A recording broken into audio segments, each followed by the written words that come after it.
As the Democrats' convention takes place in Chicago, some in Europe are already talking about what a Harris-Voss victory could mean for EU-US relations.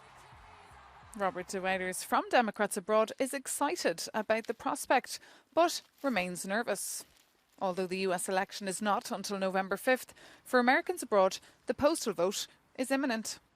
There's definitely some nervosity, not only because it's a tough election, and it's not going to be a landslide, or it doesn't seem like it would be a landslide, but also because we've seen in 2020 with the attempted coup in Washington that it's not because a candidate wins that it goes smoothly between Election Day on November 5th and Inauguration Day on January 20th.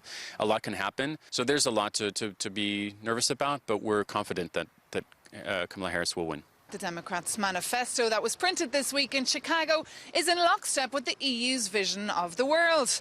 And the Trump era is remembered as one of the most challenging times for the transatlantic relationship. I think above all, Europe wants predictability from the United States, especially at a time of war in Europe and other stresses around the world. And I think that's what many people are looking for. Not everyone. There will be different views across Europe, of course. There's different views in the US too, despite the euphoria in Chicago this week. Donald Trump still has a strong base, and regardless of the outcome, the incoming US president will have to fix America first, and the EU will have to stand on its own 2 feet.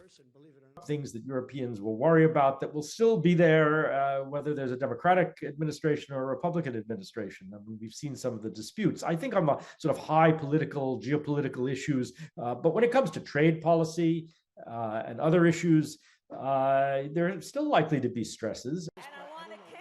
All eyes on the Trump-Harris debate that will take place on September 10th.